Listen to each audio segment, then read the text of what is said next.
Read with me. Chance, and told them what they would be and what they was for. I told him how to keep a journal on the shirt with his blood and all that. He told him everything. Jim, he couldn't see no sense in most of it, but he allowed we was white folks and knowed better than him. So he was satisfied and said he would do it all just as Tom said.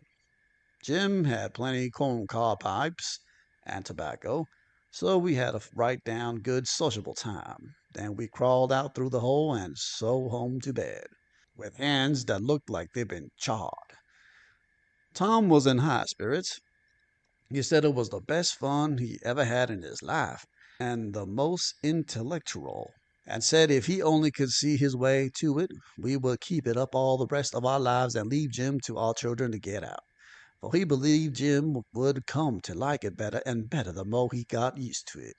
He said that in that way it could be strung out as too much as 80 year and would be the best time on record. And he said it would make us all celebrate it that had a hand in it. In the morning we went out to the woodpile and chopped up the brass candlestick into handy sizes. And Tom put them and the pewter spoon in his pocket. Then we went to the nigger cabins, and while I got Nat's notice off, Tom shoved a piece of candlestick into the middle of a corn pone that was in Jim's pan, and we went along with Nat to see how it would work. And it just worked noble.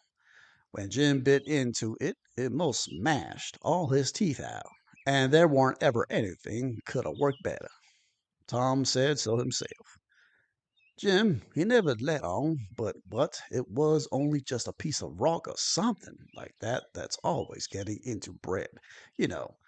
But after that he never bit into nothing but what he jived his fork into it in 3 or 4 places first. Now, whilst we was a standing there in the diminished light, here comes a couple of hounds bulging in from under Jim's bed, and they kept on piling in till there was 11 of them, and there warn't hardly room in there to get your breath. By jings, we forgot to fasten the lean-to door.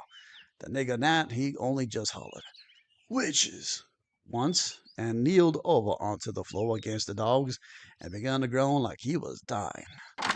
Tom jerked the door open and flung out a slab of Jim's meat, and the dogs went for it, and in 2 seconds he was out himself and back again and shut the door. And I knowed he fixed the other door too. Then he went to work on the nigger, coaching him and petting him and asking him if he'd been imagining he saw something again. Like and subscribe.